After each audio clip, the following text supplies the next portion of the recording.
Ahí se ve tu pantalla, ¿eh? Perfecto.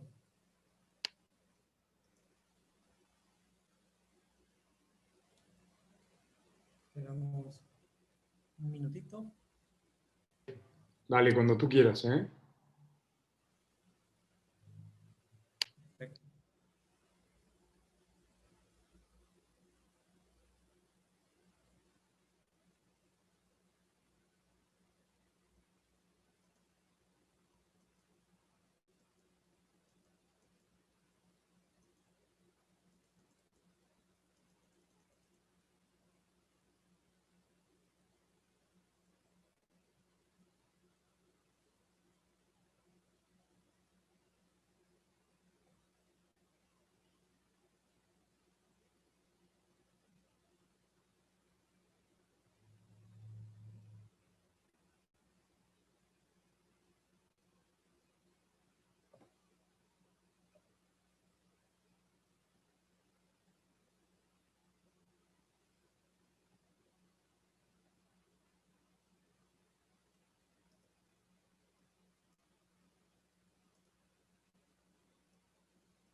Bueno, ok, empezamos.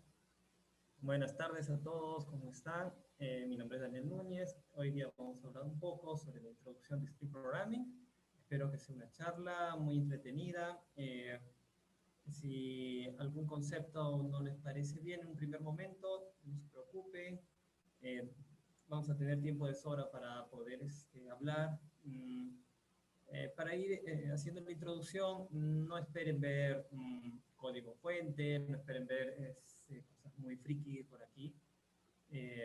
Vamos a tratar de entender qué es String Programming, vamos a tratar de aclarar algunas cosas y entender un poco cómo es esta metodología ágil, ¿no?, de desarrollo. ¿Ok? Bueno, aquí está un poquito mi LinkedIn, ¿no? Daniel Núñez, también trabajo en el BCP, soy arquitecto de software, también hago coach de Agile, practico XP, básicamente en todos los lineamientos que hacemos, y aunque suene un poco frígido o rígido decir lineamientos, hay una práctica de XP que justamente habla sobre esto. Esto lo vamos a ir viendo un poco más adelante, ¿no? Bueno, es un poco más techy. Bueno, ahí tienen mi Stack Overflow y también mi GitHub. Y empezamos. A ver, vamos a empezar a hablar sobre conceptos. Esto es una charla. Daniel, disculpa, ¿tú estás proyectando algo? Porque no, al parecer no vemos. Sí, estoy proyectando mi pantalla.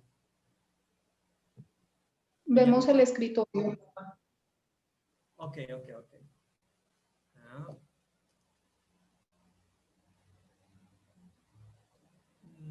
Voy a volver a compartir. Gracias.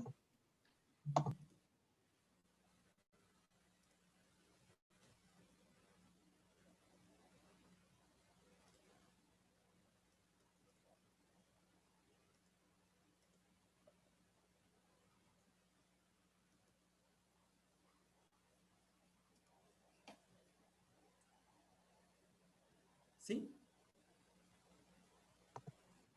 Sí, parece que ahora sí. Gracias. Ahora sí, ya. Bueno, ok. Esto es lo que me refería. Este es mi LinkedIn, soy Daniel Núñez. Mi Stack Overflow.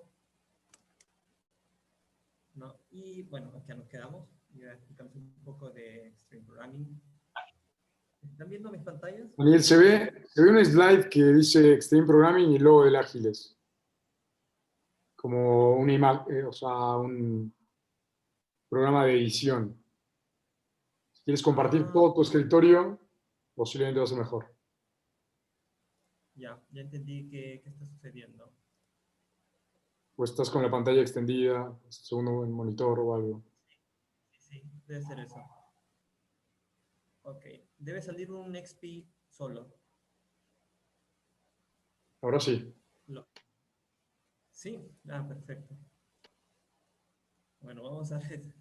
Tercera vez que pongo la presentación, espero que esta vez sí se vea. Tenemos Extreme Programming Ágiles, la primera pantalla, mi LinkedIn, Stack Overflow, GitHub y la pantalla de Extreme.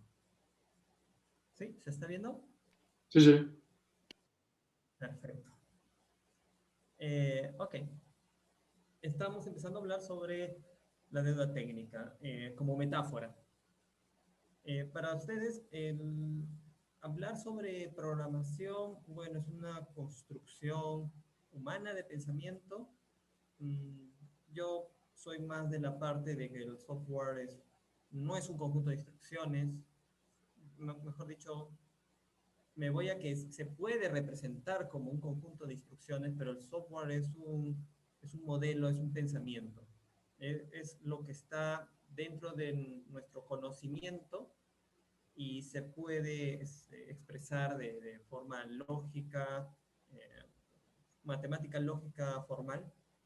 ¿Ok? Entonces, eso nos permite liberarnos un poco de las restricciones y tener pues una visión más integral, más grande. Eh, y justamente sobre esa metáfora es que quiero hablar, bueno, quiero empezar a hablarles sobre la deuda técnica. La deuda técnica, eh, como ejemplo, ustedes imaginan pues todos conocen qué es lo que es un avión. Y un avión pues despega y aterriza. Y mientras despega es en el aire, puede volar y ir para un lado, para otro. Hasta ahí todo perfecto. Pero cuando nosotros queremos eh, hacer una semejanza de eso, por ejemplo, podemos ver al lado derecho tenemos la imagen de un transbordador espacial. El transbordador espacial parece un avión, ¿no? Tiene su ala, tiene su cola, ¿no? Está aterrizando. Eh, y eso mayormente es lo que nosotros asociamos cuando nos hablan de deuda técnica. Cuando nos hablan de deuda técnica nos dicen, bueno, deuda, me imagino que es algo que tengo que pagarla después, y comienzo a relacionarlo con tasas de interés, con tiempo, con cosas así. Pero en verdad esa aproximación está bien, pero luego hay que aterrizarlo y comprenderlo. ¿Por qué? Porque este Boeing, por ejemplo, perdón, este transbordador que tenemos acá al lado derecho es un pésimo avión. O sea, de avión es lo peor que hay. ¿Por qué? Uno, no tiene los flaps, que son eh, esos mecanismos que ayudan a detener el aire. Dos, si tú estás aterrizando un avión, por ejemplo, este casa que está en el lado izquierdo, y tú no cuadras bien, no puedes estar correctamente en la pista, pues despegas, das la vuelta y vuelves nuevamente a intentarlo. En el transbordador no puedes hacer eso, solamente tienes una sola opción. Y si no, pues se termina estrellando. Y dos, al no tener flap, lo que hacen es poner los motores de reversa, ¿no? Y tratar de frenar de esa manera. Entonces, si se dan cuenta, al final dicen, parecía un avión, sí, pero su funcionamiento es distinto, es muy limitado, solamente es una sola cosa. ¿Ya? Eso es exactamente la metáfora de la deuda técnica.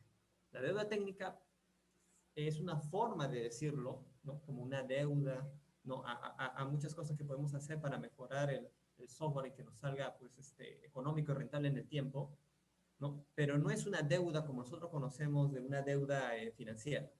Entonces, esto lo hago para que lo tengan, para que vayan pensando en ello, ¿no?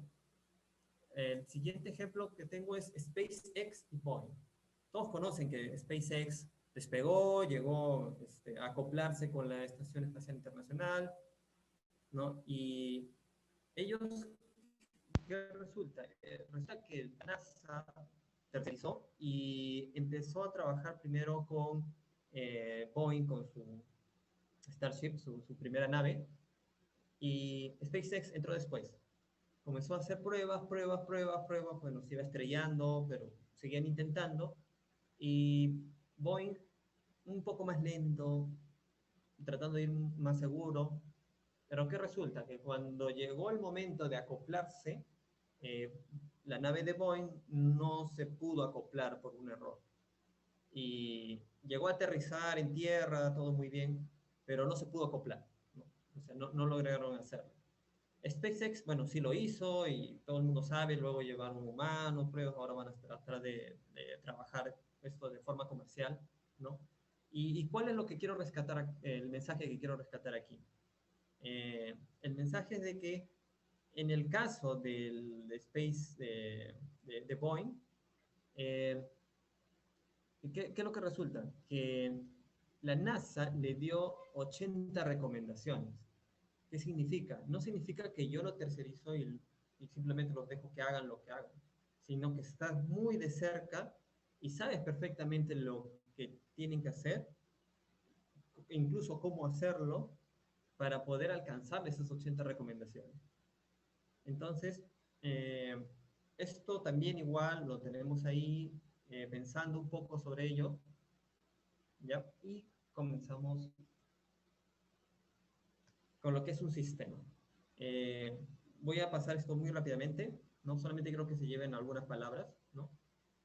Todos sabemos que el sistema es un conjunto complejo, ¿ya? Un conjunto complejo pueden asociarlo al caos, ¿sí? De ahí partimos. Sobre teoría general de sistemas, bueno, sabemos que los sistemas son abiertos, tienen semánticas, son adaptables, tienen entropía. Entropía significa que se van a ir desgastando, ¿okay? Y que son adaptables. Dentro de esta adaptabilidad, dentro de la entropía, tenemos algo muy importante. Resulta que los sistemas se adaptan a su ambiente, ¿ok? Y esto nos da a que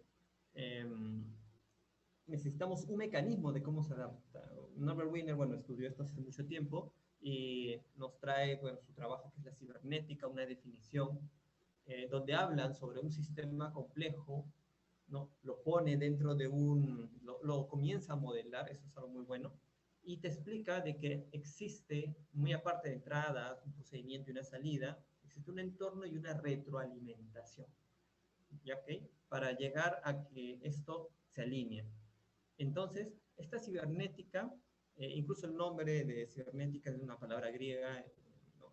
Kibernet, resulta de que es una forma de cómo poder encontrar un poco de luz dentro del caos, ¿no?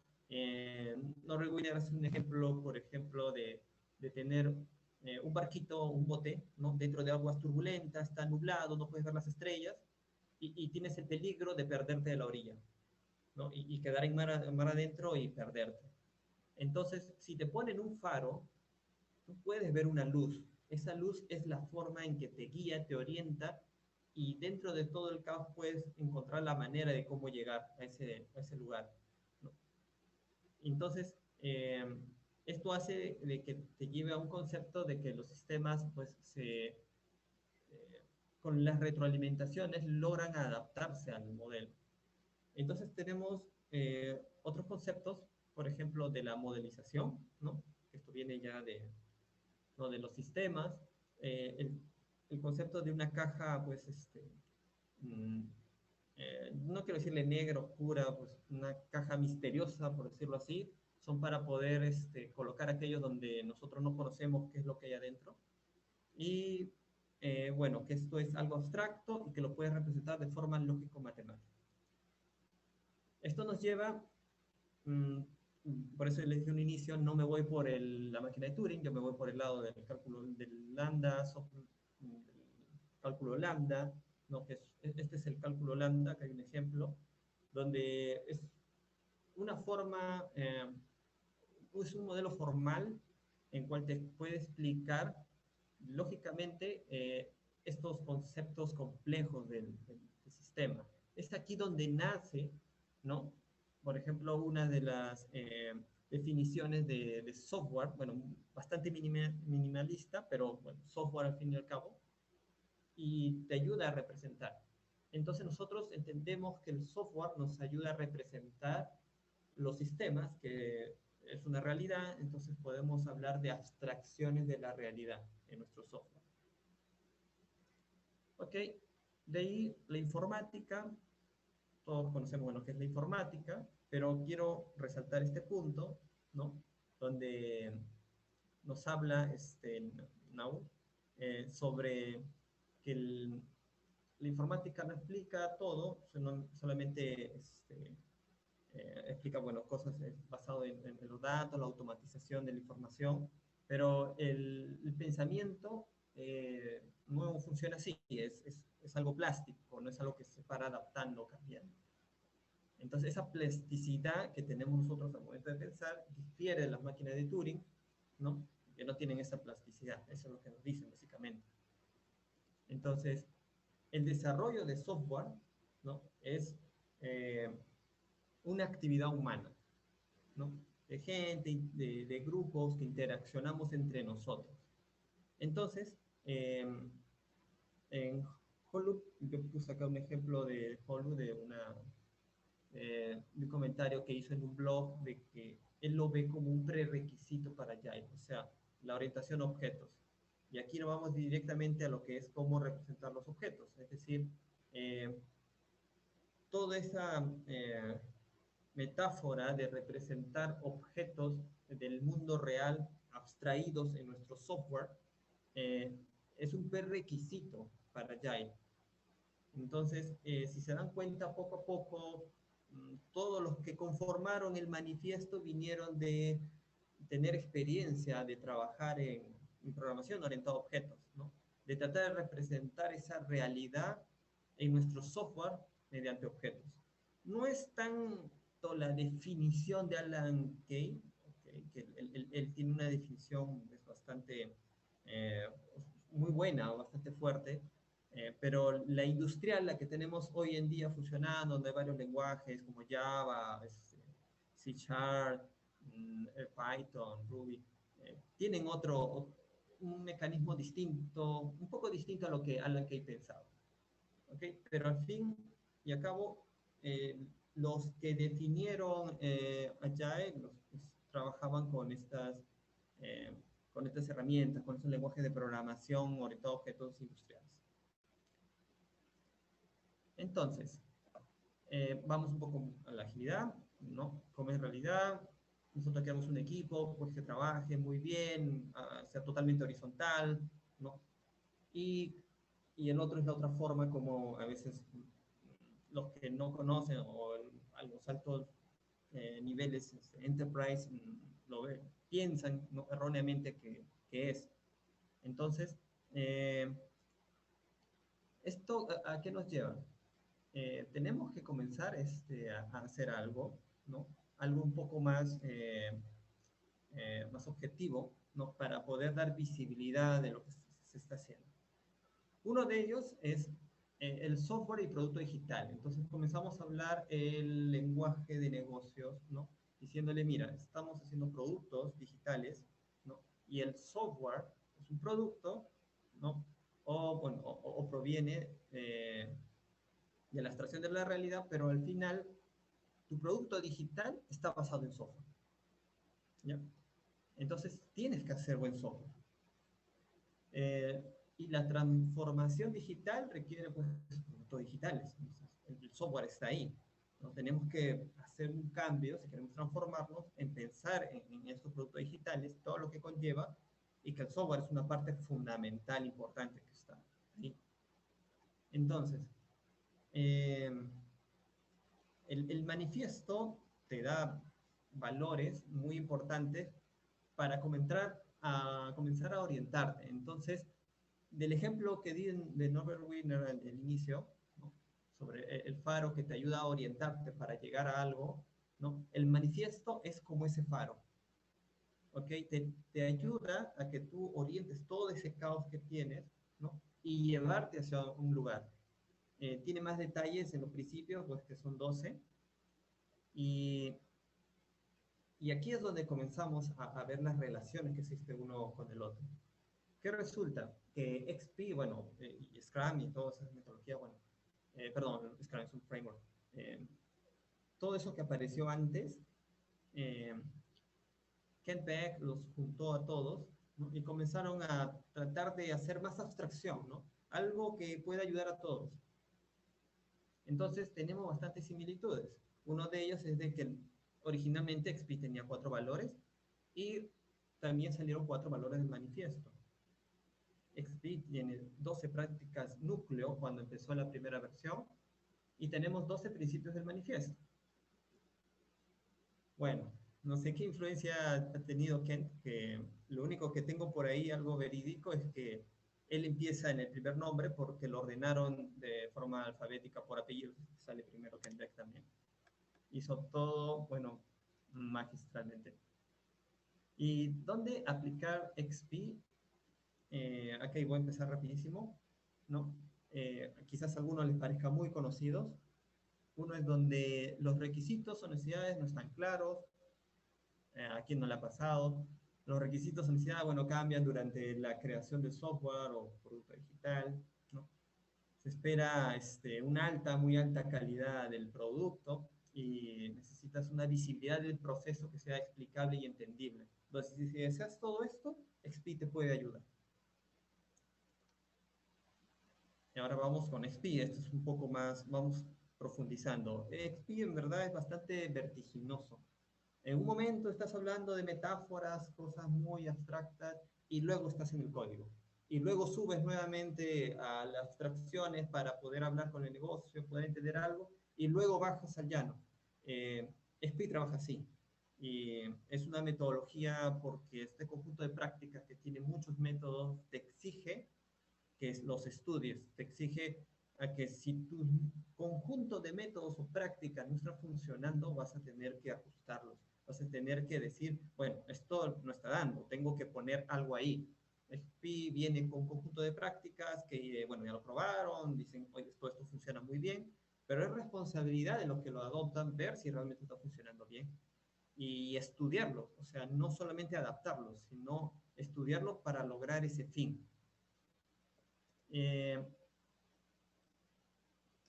Dentro del XP, voy a poner la siguiente lámina. No está avanzando.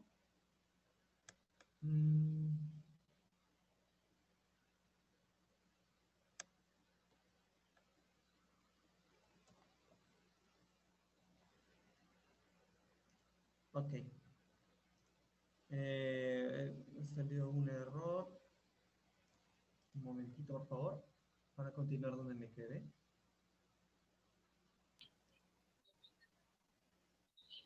¿Perdón? Un momento.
Ok, ya cargó. Voy a compartirlo.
Ya descubrí cuál es el problema.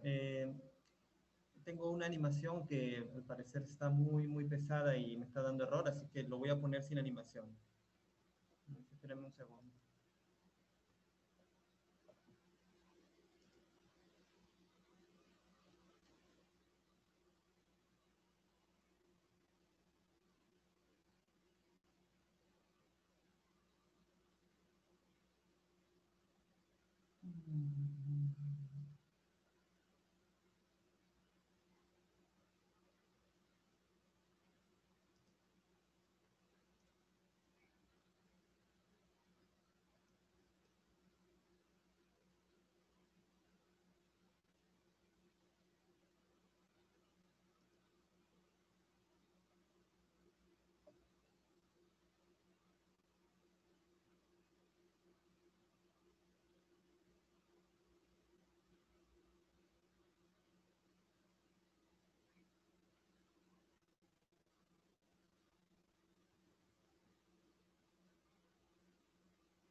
Segundo, voy a ver si no se corta con la...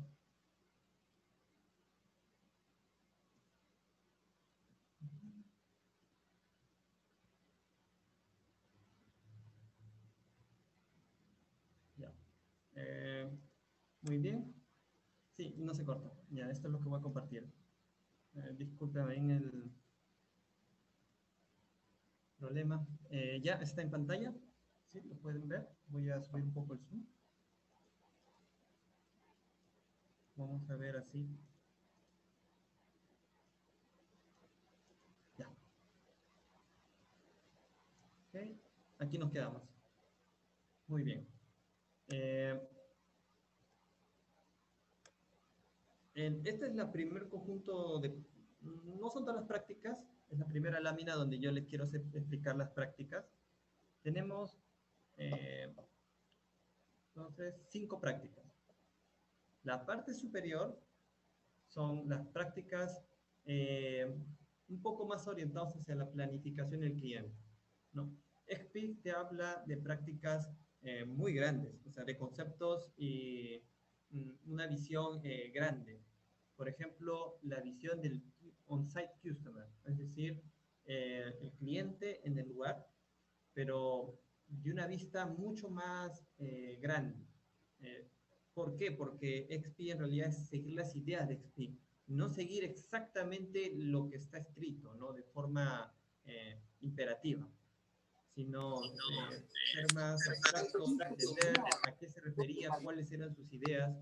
Ken Beck dice que lo pensó, o sea, lo escribió de acuerdo a la edad que tenía en ese momento, como decir, el programador es el centro de todo, bueno, y el negocio es el negocio, lo veía de lejos. Pero las ideas que tenías, luego que fue reflexionando bastante tiempo después, en verdad son muy buenas, ¿no? Y hay que entenderlas, esas ideas como tal. Entonces, el Customer On-Site trata de acercar el cliente al equipo. Entonces, tener ese conocimiento de que si yo puedo traer más cercano el negocio al equipo, es mucho mejor y mucho más fuerte. Entonces, yo como parte de mi creación de un buen software, debo traer a quien va a usar el software. a quien realmente va a tener el software. De ellos yo quisiera tener la mejor retroalimentación posible y que ellos lo prueben, lo usen, ¿no? Esa era su idea original. Entonces esto abre un abanico muy grande, muy, muy grande. El planning game es otra práctica donde le llama al juego de planificación cualquier otra cosa que no sea pues el modelo de cascada, ¿no? Un modelo secuencial, sino un modelo dinámico, flexible. Y existen varias formas de hacer esto. Tenemos, por ejemplo, el marco Scrum, mediante los sprints, en el sprint planning, tú puedes hacer las planificaciones de las historias. También, cuando te hablan de historias, las historias te las debe escribir el cliente. Y no solamente las historias, también debería escribirte las pruebas. Es decir, los ejemplos de cómo yo debería comportarme, yo lo que debería cumplir para satisfacer la idea que él tiene, ¿no? O la necesidad que él tiene. Claro que puedo sorprenderlo con alguna novedad, pero básicamente esa es la idea que persiguen, ¿no? Tratar de que ellos vayan definiendo y nosotros ayudándolo a acercarnos a qué es lo que él desea, a qué es lo que el cliente realmente está necesitando. Es un poco de visión cliente céntrico. Luego de tener el planning game, nosotros tenemos pues este release plan, big room plan, y depende del modelo que estén siguiendo, todo calza dentro del planning game. Más adelante voy a poner un poco más de ejemplos. Pero bueno, mediante estas dos prácticas, ya estamos viendo un poco de lo que nos dice XP, y luego conectamos a que esas prácticas están conectadas, por ejemplo, con el testing. Y el testing te dice, sí, tienes que, todos son pruebas, ¿no? Prueba, por ejemplo, que las historias del cliente tengan sentido, podemos utilizar pruebas de aceptación, podemos utilizar bastantes cosas. Y el testing es muy amplio, yo podría hablarle enormidades del testing, tenemos varias técnicas, tenemos, por ejemplo, el TDD, el DDD, ¿no? Tenemos el test first, y muchísimas cosas. Incluso hablar de testware. El testware es una forma distinta al software que tú escribes para producción. El código de testing es otro código que tiene otros requisitos, tiene otras necesidades, ¿no? Y lamentablemente el software de testing no tiene pruebas. Es decir, es tu software que va a probar es tu testware que va a probar tu software de producción. Entonces, construir este testware tiene que asegurarse que sea mantenible y que tenga retorno de inversión en el tiempo. Y eso significa que tienes que hacer varias cosas, como refactorizarlo, simplificarlo, diseñarlo bien, para que sea mantenible. Entonces, hay bastante literatura sobre eso. Hay uno de Lex Unit Pattern, yo lo recomiendo muchísimo. El Lex Unit Pattern and Refactoring es un libro, una guía que te ayuda excelente en cómo hacer tener un buen retorno de inversión cuando escribes pruebas. Pero bien, estas pruebas nos conectan a otras prácticas. Tenemos el short release y tenemos el continuous integration. Entonces, el short release, ¿a qué nos refieren? Nos dice entregas pequeñas, entregas que de algo, pues, que todos de acuerdo estemos de que eso es pequeño. Entonces, yo lo que les podría decir es, si tú tienes cosas pequeñas, muy probablemente vas a tener problemas con pequeños. Si tú tienes problemas grandes, o sea, es decir, entregas grandes, asociarlo a problemas grandes, ¿no? Y vas a tener muchísimos problemas grandes. A veces hay muchos equipos que quieren sacar muchísimas cosas de una, ¿no? Y eso es un poco el mindset antiguo de aprovechar un solo release para meter todo lo que tenga ahí porque toda la burocracia enorme me impide poder hacer esto de forma frecuente, ¿no? Entonces, aquí no. Aquí haz algo pequeño y de eso pequeño trata de llevarlo. De aquí puedes asociarlo al concepto de MVP o la arquitectura también mínima viable, si quieren ver. También encaja acá. El nuevo estándar del Open Group, si estamos hablando de arquitectura del Open Agile Framework, hace bastante referencia a tener una arquitectura esencial, pequeña, viable, ¿no? mínima necesaria, ¿no? Y ya no tener esas grandes arquitecturas jerárquicas, ¿no? Que están definidas tradicionalmente. Y bueno, hace bastante sentido, pues. Dentro de ello, también tenemos acá otra práctica que es interacción continua. Y esta práctica de interacción continua, bueno, acá podemos hablar de DevOps, donde todo el mundo está metido en las herramientas, a ver quién usa más herramientas. Parece que el que gana es el que tiene más herramientas metidas, y no es así. El Continuous Integration se refiere a la fusión del conocimiento de dos abstracciones que están trabajando, es decir, dos partes de software que están construyendo eh, y que quieres unirlas. Y lo que te dicen es que mientras más rápido lo unas, mejor, porque mientras más tiempo estén alejadas, va a ir agrandando su complejidad, ¿no? Y acuérdense que nosotros trabajamos sobre las complejidades accidentales, ¿no? Y la idea es reducirlas a cero y tratar de reducir incluso las esenciales. Entonces, nosotros no tenemos que incrementar la complejidad, tenemos que reducirla. Entonces, la interacción continua te dice, funciona lo más rápido. Ahora, lo que sigue es un proceso automatizado de que luego que has fusionado, tienes que validarlo. Entonces, todo es validación. Ahí es donde vienen tus pipelines, ¿no? Donde validas esto que yo mezclé, y es un lenguaje compilado, pues compila. Si tiene pruebas, corren todas las pruebas. Si tienes vulnerabilidades, paquetes viejos, etcétera, duplicidad de código, tengo herramientitas por ahí que me ayudan a seguir con esas validaciones, las puedo usar, ¿no? Como validaciones de seguridad, etcétera, etcétera. Entonces, todos esos conceptos de validaciones son validaciones que ayudan a decirte si tu integración se ha comenzado a hacer, o mejor dicho, que si tu integración está bien.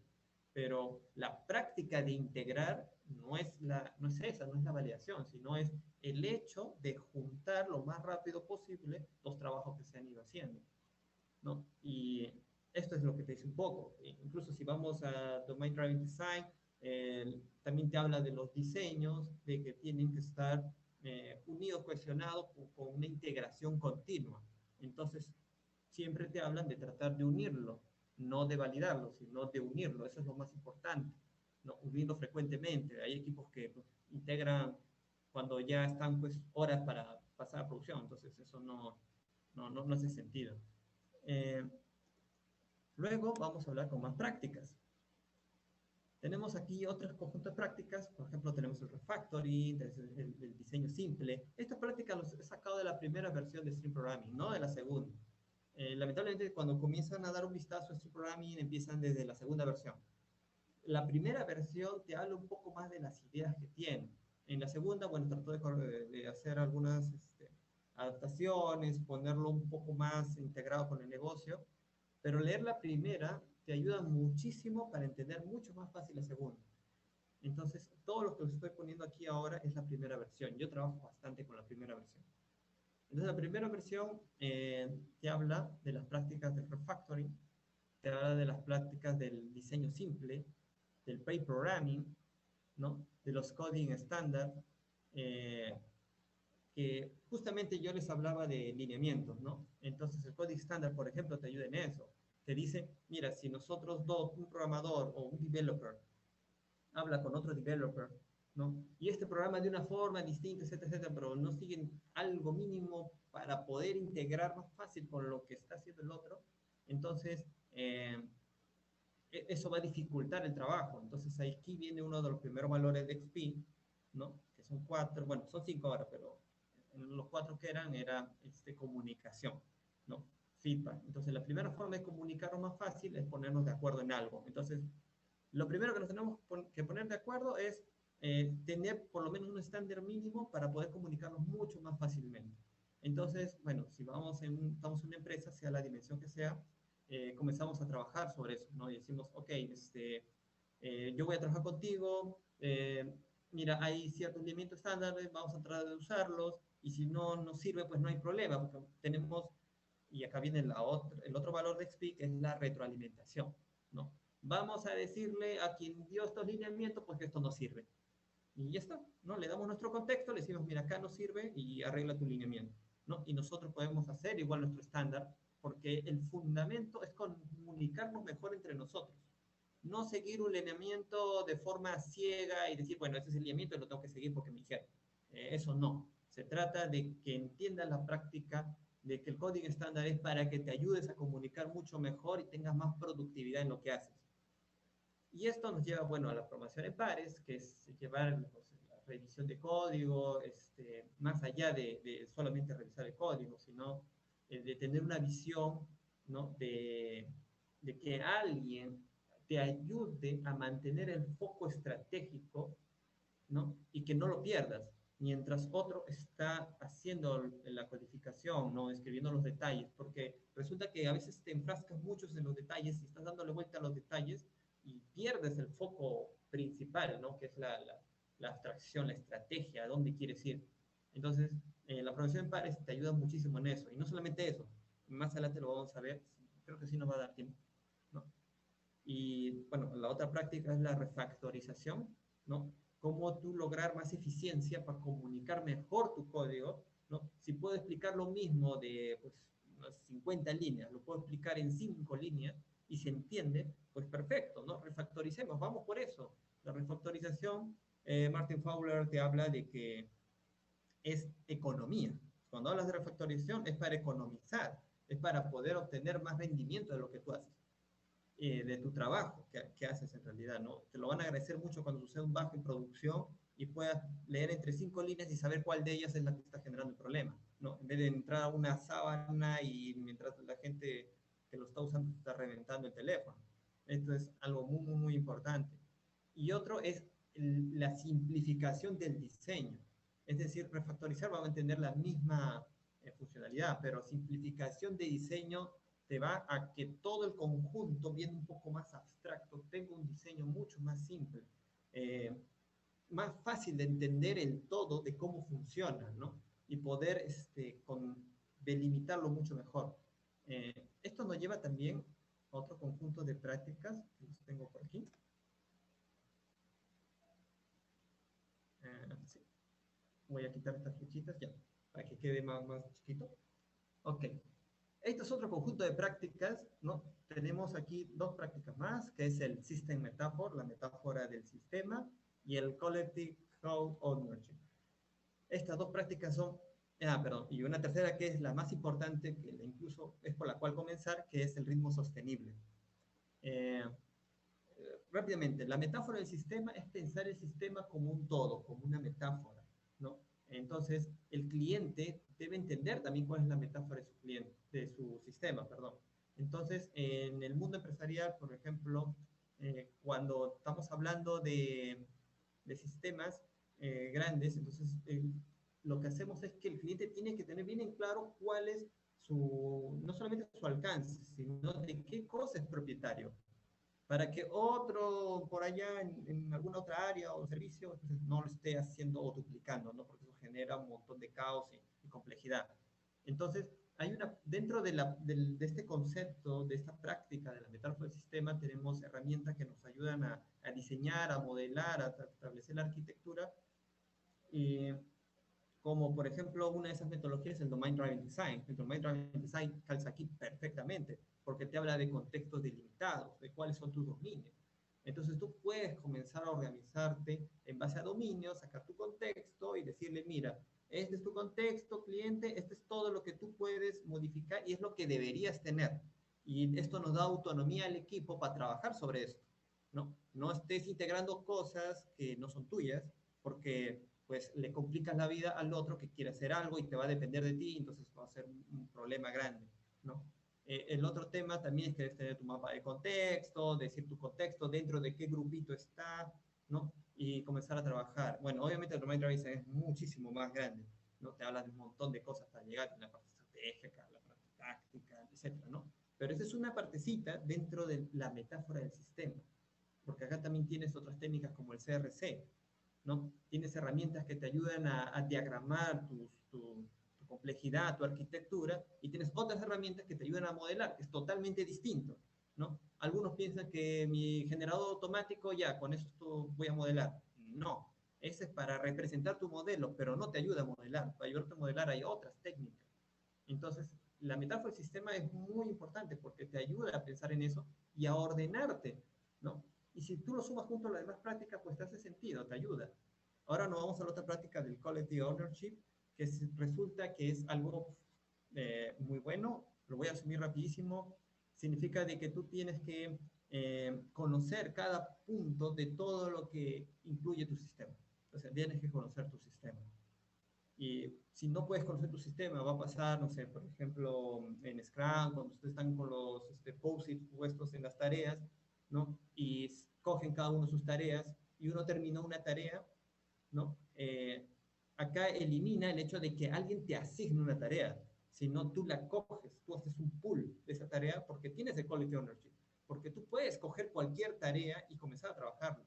Y no solamente eso, una vez que acabas, le puedes ayudar a los otros desarrolladores a que acaben esa tarea que están haciendo, ¿no? Y eso es algo que debería ser pues, natural. Entonces, el Collective Ownership no solamente te ayuda a pool, te ayuda a un montón de cosas. Y el ritmo sostenible, pues esta práctica es la más importante. ¿Por qué? Porque tú empiezas a trabajar con un ritmo, ¿no? Y la idea es de que somos humanos, o sea, los que pensamos pues, somos humanos, entonces tenemos que mantener ese ritmo. Tenemos que tratar de que ese ritmo no se rompa.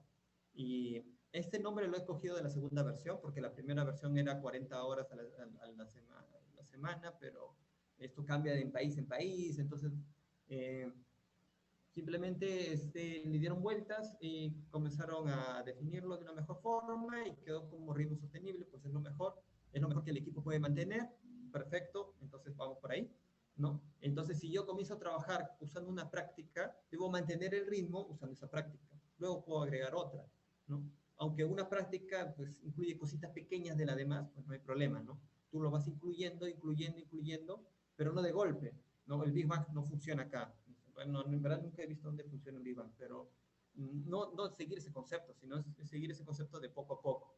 Entonces tú vas integrando de este ritmo poco a poco y vas haciendo que el equipo crezca y lo haga hábitos. Y acuérdense que la cultura es conjunto de hábitos. Los hábitos se logran con las prácticas que se hacen continuamente. Entonces, si no hay estas prácticas, ¿qué cultura van a tener? O sea, no tienen que hacer, ¿no? Para aprender tienen que hacer. Entonces, este conjunto de prácticas, bueno, te ayuda a eso, ¿no? Y además, estudiarlas, investigarlas si realmente funcionan. Y si no funcionan, coges una práctica, pues la mejoras o la cambias por otra. Hay una de las reglas de XP que es regla, pues mejora las reglas. O sea, tienes que tú estudiarlo, mejorarlo y colocarlo dentro de tu realidad. Y bueno, no quedamos aquí. Todavía nos quedan unos minutitos, así que vamos a hacer rápidamente. ¿Ok? Este es un flujo ágil, es una idea de un proceso, ¿no?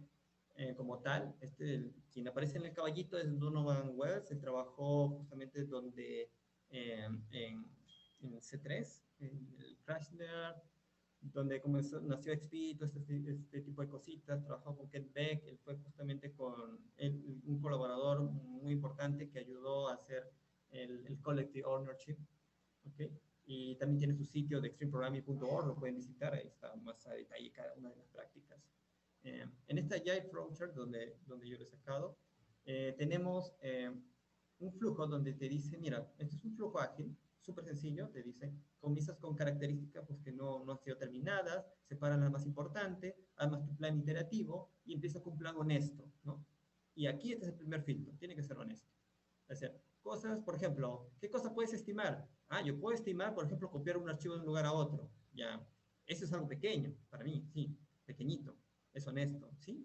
Pero lo más honesto es no estimar, ¿no? Es decir, oye, cosas grandes, pues no tengo ni idea, porque hay muchas cosas que tengo que descubrir, entonces, ¿para qué voy a estimar? No estimo, entonces soy honesto, digo, no voy a estimar. Ok, perfecto, lo ponemos ahí y vamos descubriendo el camino según las iteraciones y pues lo hacemos.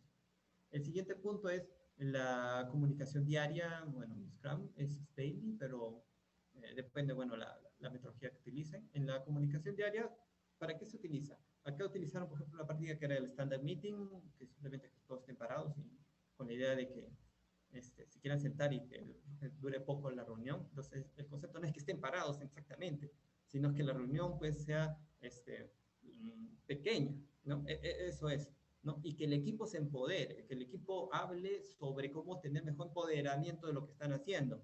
Es decir, si es demasiado, es poco, sobre eso se trata, de compartir, de comunicarse, ¿no? De tener, acá viene otro valor de XP, que es el coraje. Es decir, decir las cosas, ¿no? Decir, borrar cosas, eso es el coraje.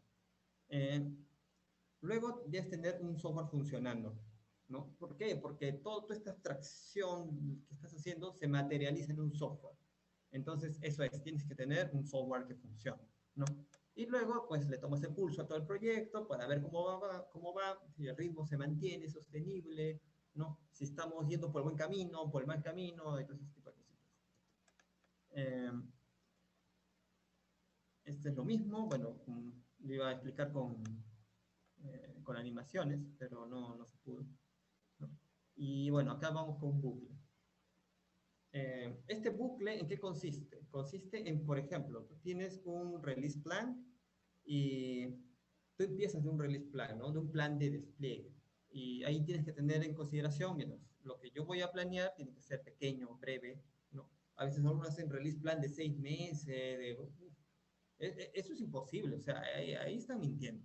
Pueden poner cosas muy pequeñas quizás, ¿no? Pero yo he visto que incluso ponen sprints, ponen tareas y tareas de las tareas, un montón de cositas, pero eso es cascada, o sea, están adivinando, o sea, no se trata de eso. Se trata de hacer un plan, de un release plan de cosas pequeñas, aterrizables, de qué cosas se puede estimar, qué no, y tener conceptos pues muy a grosso modo. No tener súper detalles de tanto, o sea, eso no es factible, ¿no? Acuérdense, plan honesto. Y tenemos, una vez que tenemos este release plan, que bueno, toma un mayor tiempo, tenemos otro que toma menor tiempo, que es el plan de iteración. Luego tienes tus pruebas de aceptación, tu plan de aceptación, tienes tu standard meeting, tienes tu negociación de pares, cuando trabajas en programación por pares, ¿no? Escribes pruebas de lo que tú vas a hacer, ¿no? Lo programas, ¿no? En pares, ¿no? Y al final tienes tu código.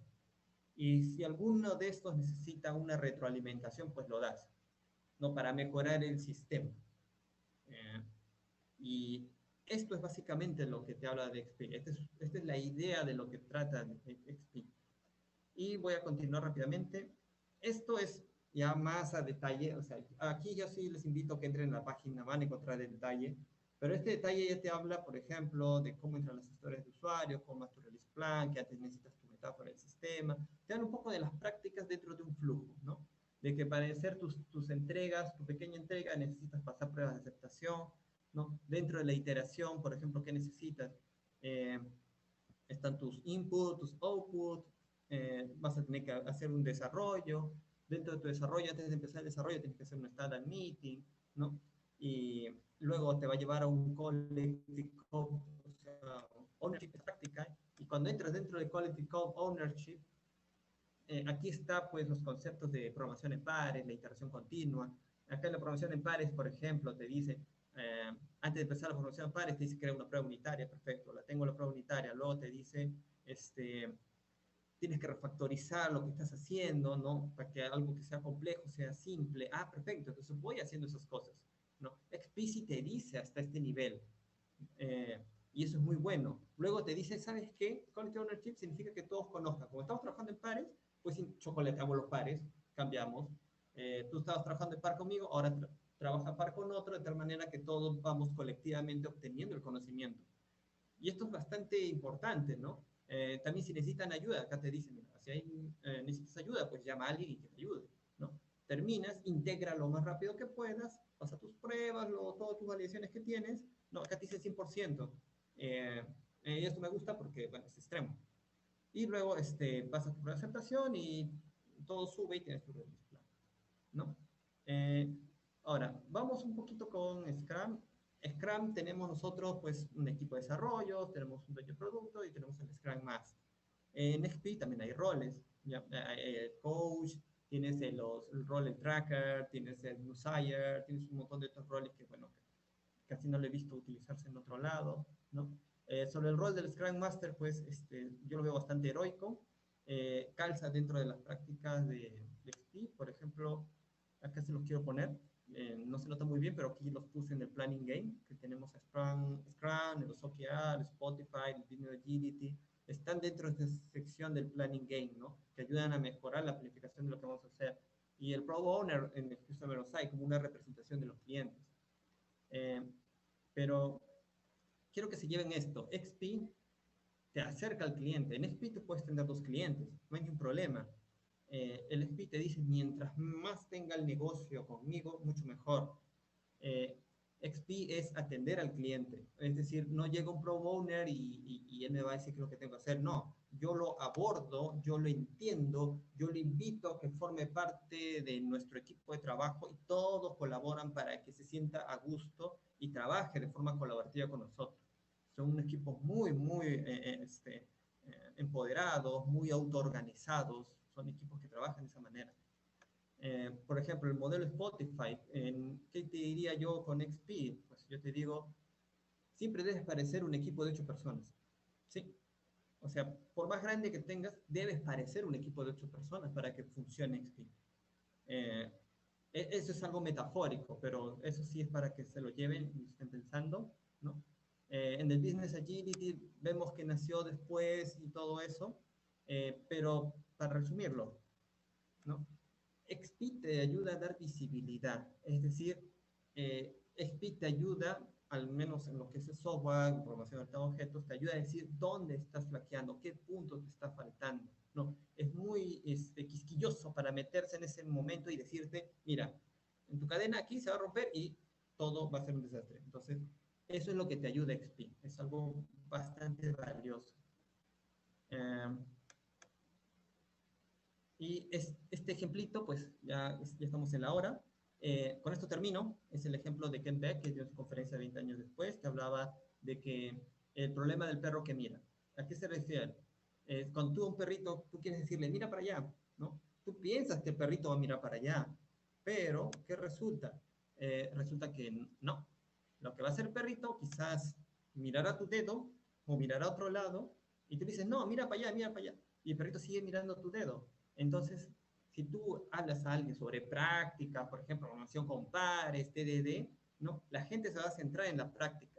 Y no es la idea que se sienten en la práctica, sino la idea es de que ellos conozcan a dónde se está llevando esa práctica, ¿no? ¿Cuál es el fin de esa práctica? Eso es lo importante, no la práctica en sí, ¿no? Y al final hagamos lo que es bueno todo el tiempo, ¿no? Es algo muy valioso.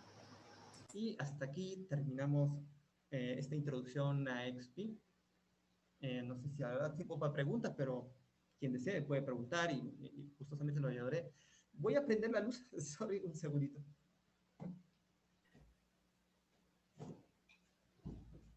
Ya. Muchas gracias, Daniel. Tenemos ahora la retrospectiva, pero si alguien tiene alguna pregunta o algo, hable ahora o calle para siempre. Bueno, no para siempre, lo puede escribir a Daniel también. Sí, pueden escribirme, no hay ningún problema.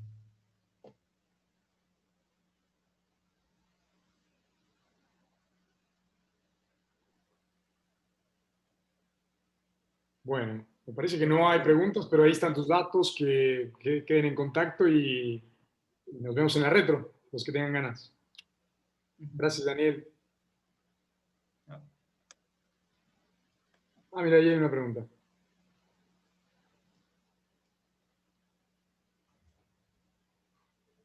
¿Ya? Ahí en el chat hay una pregunta, si quieres contestarla. Ya, voy a dejar de compartir.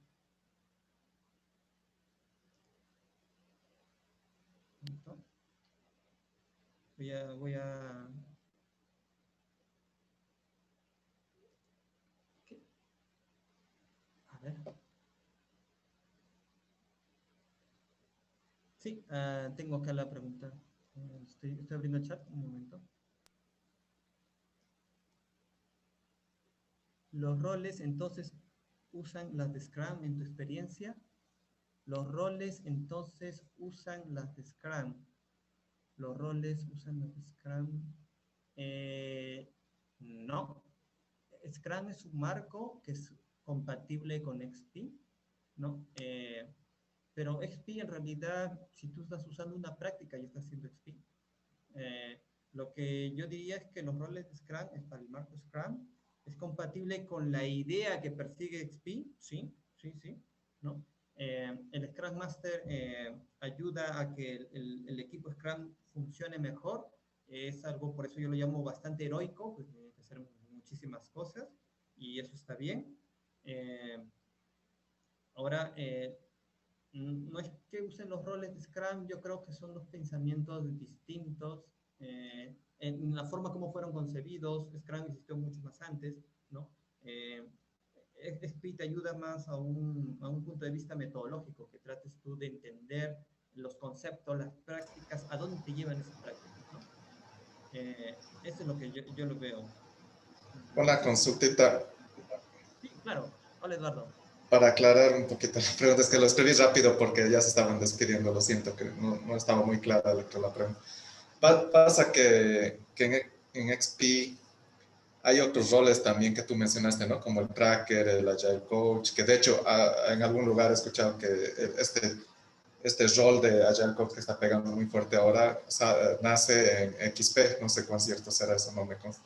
Pero fuera del marco de Scrum, sé que hay otros roles propios de XP. Y eso quería saber si tú lo has visto implementarlo en tu experiencia, ¿no? Si es que has usado un tracker, si es que has usado un agile coach, si es que has usado, no sé qué otros roles más tenga XP. Porque lo único que yo... Dale, perdón. Continúa para entender tu idea general. Sí, porque a lo mucho por mi entender básico, porque nunca he profundizado en XP, era el tema de la ventaja que da el pair programming, que tú decías, la integración continua, el pair programming. Pero los roles también he escuchado, solo que nunca pregunté, o sea, nunca he escuchado a una persona decir si he implementado este track con el tracker o con el agile coach o con no sé qué roles más propios de XP habrá. Y esa era, ahí va dirigida la pregunta en realidad. Gracias. Ya, perfecto. Me gusta esa pregunta. Sí, lo pasé muy rápido. Ya, sí, esos roles, lo que sí te puedo decir cuáles son. Esos roles, pues yo lo ejecuté. Me puse el gorrito porque son roles, no son personas. Entonces, alguien puede usar el rol, pero es algo, pues, como el Scrum Master, pues bastante heroico, así que tienes que ponerte un gorrito, el otro gorrito, y saber cuándo hacerlo. El coach es lo que guías tú en la práctica, lo mismo que les he explicado, es hacer lo mismo con cada integrante dentro del equipo, ¿no? Decirle de qué se trate, que no se desvíen del camino. El tracker tiene otra función. Según la definición del libro, es algo muy simple, ¿no? De ayudar a ver si el equipo está yendo en el camino correcto, ¿no? Por ejemplo, si alguno está, pues, sin muchas cosas que hacer, puede ayudar al otro. Pero el tracker, entendiendo la idea, va más allá de eso. El tracker te ayuda a que tú puedas tener no solamente la idea general a dónde estás yendo, sino que el tracker también te ayuda a evidenciar, ¿no? Entonces, ¿qué es lo que sucede? Si tú tienes un tracker, el tracker puede usar el conocimiento del equipo, porque el tracker es un rol, o sea, puede estar dentro de los miembros del equipo que están desarrollando, ¿no? Y ellos pueden lograr tener, pues, mayor visibilidad automática. Es decir, mira, oye, creo que acá podría obtener cierto tipo de información de forma automática, pues, para ver si nosotros estamos haciendo bien nuestras pruebas unitarias, es decir, yo puedo poner, no sé, si están usando Jira o algo por ahí, poner en algún puntito, ¿no? Unos checks diciendo, mira, acá si ponemos check podemos saber nosotros, ¿no? Si estamos, pues, colocando pruebas unitarias conceptuales, abstractas, ¿no? Esas cosas que los validadores automáticos no pueden hacer, ¿no? Por ejemplo, decir, esto está conforme al modelo que queremos, esto está de acuerdo, no sé, pues, a los conceptos de seguridad sobre tal aspecto, ¿no? Nosotros podemos poner marcas, entonces, y podemos sacar indicadores de estas marcas y poder ir viendo qué tal nos va en el tiempo. Entonces, el rol del tracker es traquear cosas, ¿no? Y poder tener por ahí indicadores gráficos que nos ayuden a llevar a tener visibilidad de eso. Y eso también nos ayuda a no salirnos del camino y poder centrarnos en algo, Eso es el concepto fundamental de lo que hace un tracker. Sobre el otro rol era el Doomsayer. El Doomsayer se basa, por ejemplo, en utilizar este tipo de información, ¿no? Y pues decir cosas malas, ¿no? Decir, oye, ¿saben qué? No vamos a terminar pues la iteración, o el sprint si se usa en Scrum, ¿no? No vamos a poder terminarlo. O poder decir, mira, así como vamos, pucha, vamos mal, ¿no? Por eso le llaman Doomsayer, porque viene a decir cosas lamentablemente malas, ¿no? Pero es uno de los valores de XP, es el coraje, es decir las cosas como son, o sea, no, está bien, pues, puedo animar a todo el equipo, oye, sí, vamos, vamos, que podemos, todos somos muy buenos en esto, creemos que vamos a lograrlo, eso está bien, pero el ayer simplemente dice, pero como vamos, la verdad te voy a decir, estamos yendo para acá. Entonces, estamos yéndonos a, como un pronóstico, pues no vamos a ir a otro, podemos ir a un lugar de calamidades, ¿no? Entonces hay que tener cuidado.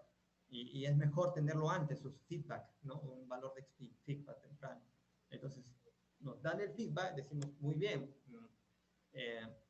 ya tenemos el feedback, lo que podemos hacer aquí, en Scrum es mucho más específico, porque tiene su reunión de retrospectiva, ¿no? Pero aquí es inmediato, ¿no? El mismo programador reflexiona en ese momento y dice, ah, tienes razón, tenemos que hacer unos cambios right now, vamos, conversemos ahorita y juntemos esto y tomamos, enrumbémoslo para donde tiene que ir, ¿no? Así que esto viene parte de la cibernética, parte de esos conceptos del sistema, ¿no? De que el sistema se autorregula para ir mejor con su entorno y lograr pues una adaptabilidad, ¿no? Y esto es lo mismo, es seguir eso. Entonces, esos roles te ayudan siempre a mejorarte. El otro rol es del tester.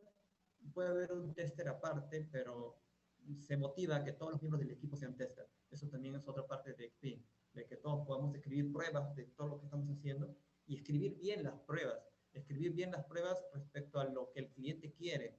Entonces, eso va a un nivel de abstracción, un nivel de entender bien las cosas. Sí, esos son los roles que te quería comentar. Gracias, Daniel. Está claro. Ya, perfecto, gracias.